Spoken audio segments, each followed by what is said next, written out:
Well, Chris, thank you for your kind words. It's always a pleasure to be here. This is a wonderful part of New South Wales and really special.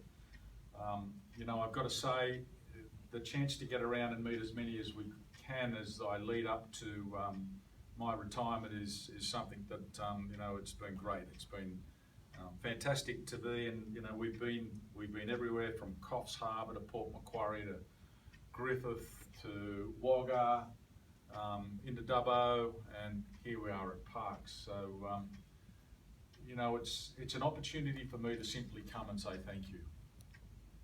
As I look around this room, there are people that I've known for a long time, and I see Father Barry there, and obviously now in service in a different role, but clearly, Barry, you've been part of the organisation for a long time, and for your assistance over many years. It's great to be able to say thank you when I'm finishing, as opposed to when you're finishing in full-time service to us. But it's great to see you back in your current role. And Chris, we've always enjoyed coming down into this area, and it holds a special place, certainly in our hearts. More importantly, to the men and women serving, those that are sworn, those that are unsworn. It's fantastic to be able to come and simply pay tribute to you. Well, without you, we wouldn't be in the position we're in as a police force. And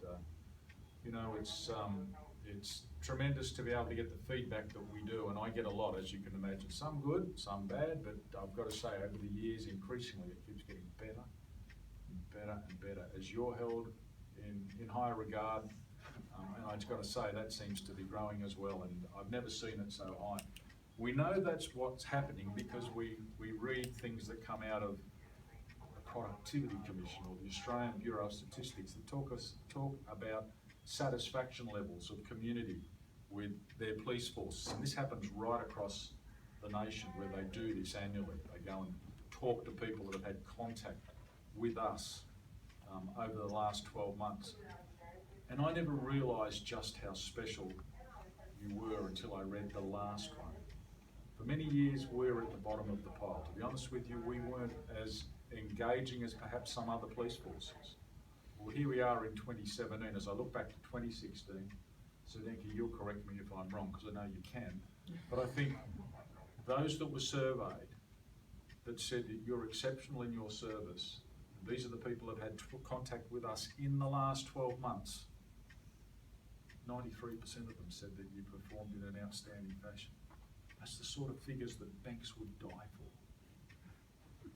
You know why I think they actually hold you in such high esteem? Because you now are identified as their police force.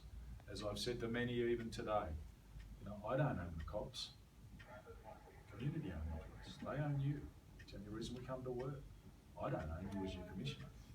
All I do is, I'm responsible for you, and I look after you, I serve you. Just like you serve communities.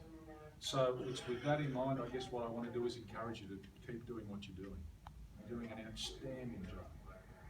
You don't get the results that you've been achieving now for a little while, but particularly when you look in again. Most recently, this last year, Don Weatherburn, who is a really hard marker, tells us that in 12 of the major categories, we only get measured in 17, but in 12 of them, your results have been the best they've been for over 20 years. The lowest crime rates in those 12 crime categories that we've had in 20 years. You've got to be doing something right. So can I ask you, please keep doing that. Please keep doing that. It's great to see the next generation of police